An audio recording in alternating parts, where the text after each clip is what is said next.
दुर्गापूजा अघि महिलाहरूका लागि विशेष बस सेवा सुरु गरिने, बसमा सीसीटीभी क्यामेरा जडान गरिने पार्थ प्रतिमा रोयले जानकारी दिएका छन्। उत्तर बङ्गाल राष्ट्रिय यातायात निगमले महिलाहरूको सुरक्षा सुनिश्चित गर्न धेरै महत्त्वपूर्ण कदम चाल्न लागेको छ। उत्तर बङ्गाल राष्ट्रिय यातायात निगमको बोर्ड आज बैठक बसे। बैठकपछि पत्रकारहरूसँग कुराकानी गर्दै उत्तर बङ्गाल राष्ट्रिय यातायात निगमका अध्यक्ष पार्थ प्रतिमा रोयले बसमा महिलाहरूको सुरक्षितका लागि सबै बसमा सीसीटीभी क्यामेरा जडान गरिने बताए। पहिलो चरणमा दुर्गा पूजा अघि 3 स्थानबाट बस सेवा सुरु गर्न लागेको छ। सिलगढीदेखि जलपाइगुडी, कुचबिहारदेखि दिनहाटा र कुचबिहारदेखि अलिपुरद्वारसम्म महिलाहरूको लागि विशेष बस सेवा सुरु गर्ने बताएको छ। उनले उत्तर बङ्गाल राष्ट्रिय यातायात निगमका 12वटा रकेट बस फेला परेको पनि जानकारी दिएका छन्, जसमा 6वटा एसी र 6वटा नन एसी रहने बताएको छ। यसको उद्घाटन 18 गते हुने बताएको छ। हेर्दै गर्नुहोस् यसै विषयक तरबारीको यो खबर।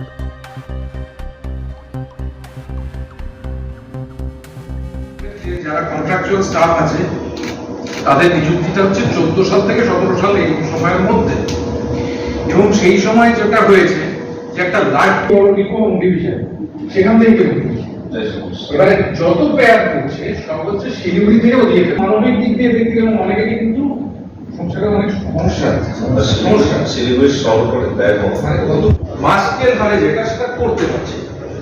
এখন ভেবে চিনতে বার করলাম একটা উপায় করা যেতে পারে। এখন সেটা তারও কিছু রিয়াকশন ডিপার্কেশন আছে, ইউনিয়নের সঙ্গে কথা বলতে এবং আপনারা যারা জায়গায় জায়গায় রিপোর্ট যিনি এখন ইনচার্জ আছেন সুশান্ত পাল, উনি আর আমাদের ডিভিশনাল ম্যানেজার সাহেব পরের বছর একই দিনে রিটায়ার করবেন। এইটা একটা করা যেতে পারে। এটা এখন মানে আপনার সঙ্গে আলোচনা না করে আমি করতে চাইছি না, কারণ সেইটা যদি মানে এখনই বলছি না, কারণ এটা একটা প্রস্তাব। আপনার চিন্তা করে যদি আমাকে ফিডব্যাক দেন তাহলে পুজোর পরে একটা কমপ্লিট লোকের অন্তত উপকার আবার শুরু হয়ে যাবে, কারণ শিলিগুড়ি ডিপোটাকে আমি তো খালি করে দিই। 34তম বোর্ড মিটিং করলাম।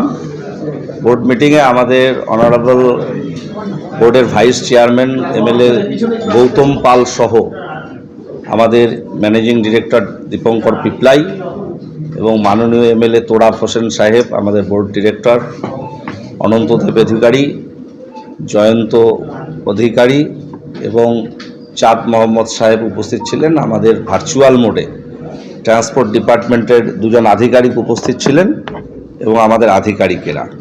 আমরা আজকে বেশ কিছু গুরুত্বপূর্ণ সিদ্ধান্ত এই বোর্ড মিটিংয়ে করি এবং তার কিছু সিনোপসিস আপনাদের সামনে আমরা তুলে ধরছি।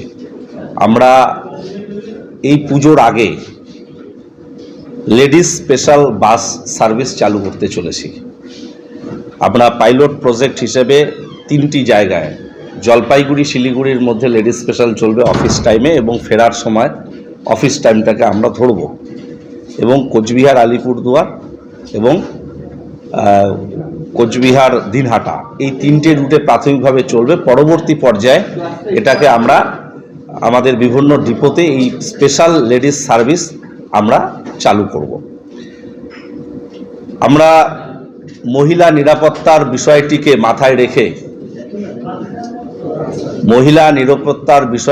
মাথায় রেখে দূরপাল্লার সমস্ত গাড়িতে, যেগুলো বিশেষ করে রাত্রিবেলা চলে, আমাদের রকেট সার্ভিস এবং কলকাতা শিলিগুড়ি থেকে কলকাতা, বঙ্গাইগাঁও, অসম, নেপাল যে সার্ভিসগুলো তো চলে, সেখানে 100% সিসিটিভি আমরা নিশ্চিত করতে চাইছি। কিছু নতুন বাসগুলোতে প্রত্যেকটাতে সিসিটিভি আছে, পুরনো বাসগুলোতে আমরা সিসিটিভি লাগাবো মহিলা নিরাপত্তার বিষয়টিকে মাথায় রেখে। পুজোর আগে প্রত্যেক বছরের মতো এবারও ছোট করে হলেও আমরা সবুজের পথে হাতছানি এই প্রজেক্টটা শুরু করছি। ইতিমধ্যে জলপাইগুড়ি, কোচবিহারে আমাদের এটার একটা মোটামুটি রেডি হয়েছে, আমরা এটা করবার জন্য প্রস্তুতি নিয়েছি। শিলিগুড়িতেও এটা থাকবে এবং শিলিগুড়িতে যে chartered bus service, taxi service, সেটাকেও আমরা ইন্ট্রোডিউস করছি। ল্যান্ড রয়েছে, গভর্নমেন্ট ল্যান্ড ব্যাংক করেছে, সেই ল্যান্ড ব্যাংকে আমাদের সেই জমিগুলো দেখানো রয়েছে।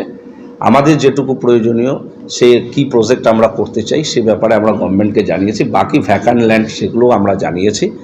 গভর্নমেন্ট এরপর যেভাবে আমাদেরকে গাইড করবে আমরা সেভাবে কর্মসূচি গ্রহণ করব। কৃষ্ণনগরে আমাদের একটা ফাঁকা ল্যান্ড আছে, সেখানে আমরা নতুন ডিপো করে তুলব। ডালখোলায় আমাদের একটা নিজস্ব ল্যান্ড রয়েছে, সেখানে আমরা ডিপো করে তুলব। এই দুটো ডিপোর নতুন প্রস্তাব রয়েছে। বাকি জায়গায় আমাদের বেশ কিছু ডেভেলপমেন্ট ওয়ার্ক করার কথা, একতলা হয়ে আছে, সেটা দোতলা করে আমরা বাণিজ্যিকভাবে ব্যবহার করতে পারি কিনা সেটাও গভর্নমেন্টের কাছে। এই মার্কেট কমপ্লেক্স হোক বা যে বিষয়ে গভর্নমেন্টের অনুমোদন সাপেক্ষে আমরা করব, কারণ সরকারি জমিতে যাই করি আমরা গভর্নমেন্টের অনুমোদনে করব। সেটা গভর্নমেন্ট যেভাবে গাইড করবে আমরা সেভাবে করব। তবে এই মুহূর্তে তো এদিকেই এগোচ্ছে, আমরা সেদিকে ল্যান্ডগুলো ধীরে ধীরে নিজেদের কাছে নিয়ে নিচ্ছি। সুতরাং অ্যাকর্ডিং টু আমরা প্রস্তাব পাঠাবো, গভর্নমেন্ট যেভাবে গাইড করবে সেভাবে আমরা এটাকে করব। কুচবিহার সেন্ট্রাল ওয়ার্কশপের তো বেশ কিছু কাজ হয়েছে, আর রেনোভেশন বহু কাজ হয়েছে, বাকি কাজগুলো করা হচ্ছে। পরিষেবা নিয়ে খানিকটা সমস্যা রয়েছে। আসলে আমাদের নর্থ বেঙ্গলে এই মুহূর্তে সেরকম এসি মেনটেনেন্স সংস্থার অভাব রয়েছে। কলকাতা কেন্দ্রিক একটি সংস্থা রয়েছে, তারা আমাদের পুরনো বাসগুলোকেই সারাই করতে দিতে অনেক সময় লাগাচ্ছে। তো সেক্ষেত্রে আমাদের খানিকটা অসুবিধা হচ্ছে। সেই সমাধানটা করবার জন্য আমরা একটা প্রচেষ্টা জারি রেখেছি। 30টা ছটা আমরা দুটো অলরেডি চালাচ্ছি, 4টে চালাবো এই অল্প সময়। এটা মূলত শিলিগুড়ি, কোচবিহার এবং শিলিগুড়ি, রায়গঞ্জকে আমরা টার্গেট করছি। কি দাম থাকবে, শুধু সেখানে লেডিস কন্ডাক্টর, সমস্ত যাত্রী লেডিস হবে। এবার ভবিষ্যতে আমরা লেডিস ড্রাইভারও আমরা খোঁজ করছি। এবং আপনাদের জানিয়ে রাখি, প্রত্যেকটা বাসে 4টি করে লেডিস সিট রিজার্ভ থাকবে। আমরা সেটা পুজোর আগ থেকেই আমরা কার্যকরী করব। প্রত্যেকটা বাসে, নর্মাল প্রত্যেকটা বাসে 4টি করে মহিলা, এবং রকেট বাসগুলোতে এটা একদম ম্যান্ডেটরি। 2022-23 এটা তো এখনো হিসেব হয়নি, তবে আমাদের অন অ্যান অ্যাভারেজ 15 কোটি টাকা পার মান্থ আসছে। 24-এ ছিল আমি বলে 184 কোটি টাকা। যে পুজোতে আমরা পুজো পরিক্রমা স্পেশাল বাস সার্ভিস আমরা চালাবো। আমরা হাতে নতুন 12টি রকেট বাস পেয়েছি, তার মধ্যে 6টি এসি, 6টি নন এসি বাস। আমরা 18 তারিখ আনুষ্ঠানিকভাবে সেগুলো শুভ উদ্বোধন করব।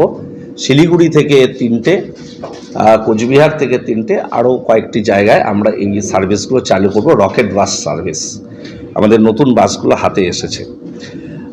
কালিম্পং থেকে একটা প্রস্তাব আছে, ডেলো থেকে একটা বাস চালানোর।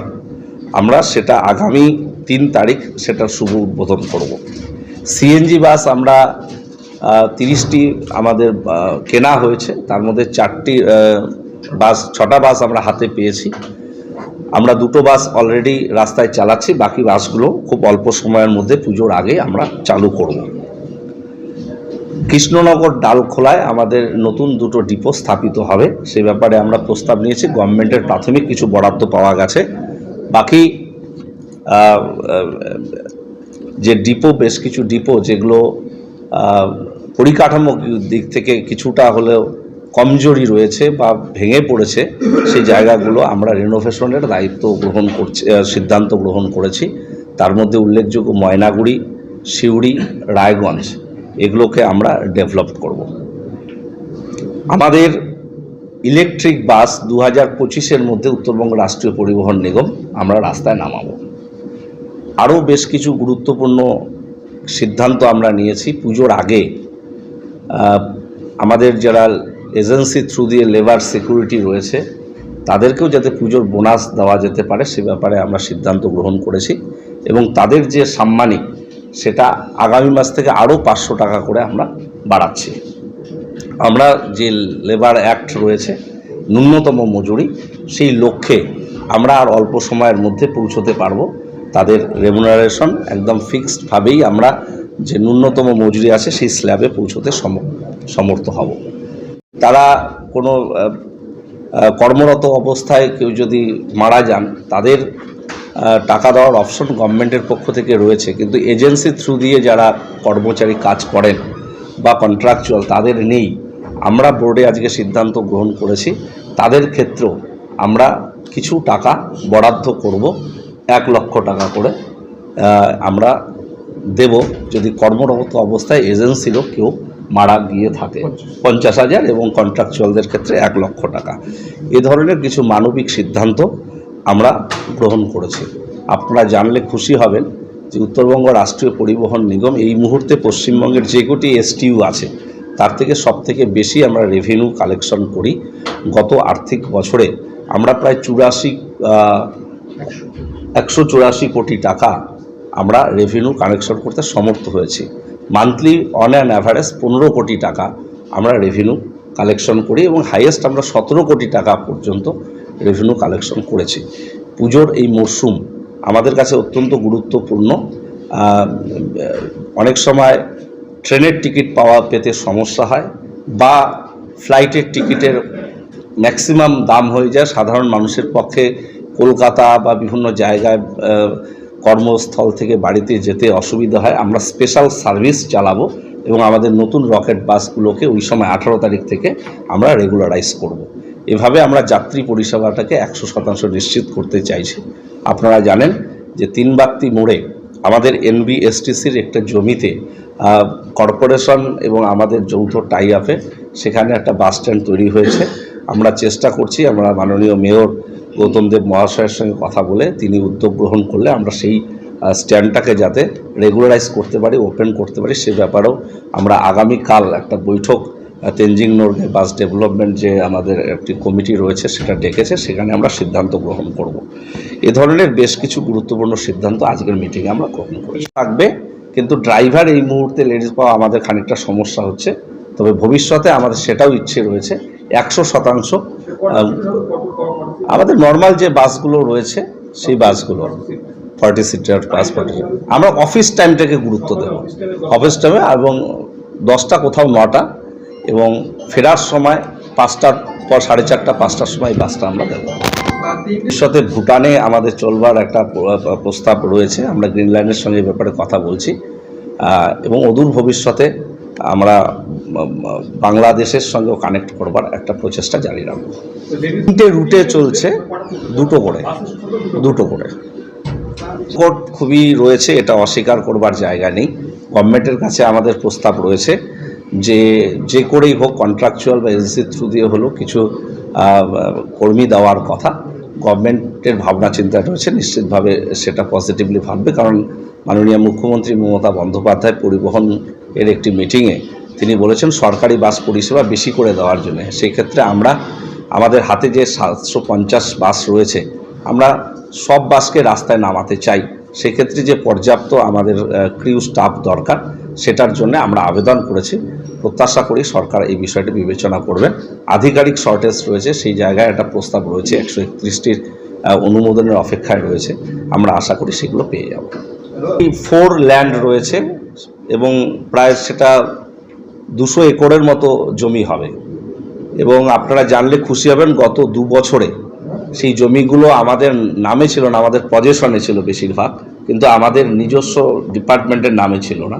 কিন্তু আমরা একটা স্পেশাল ড্রাইভ দিয়ে প্রায় সমস্ত জমি আমরা ডিপার্টমেন্টের নামে করে নিতে সমর্থ হয়েছি। প্রশাসন এ ব্যাপারে আমাদেরকে সর্বতোভাবে সহযোগিতা করেছে।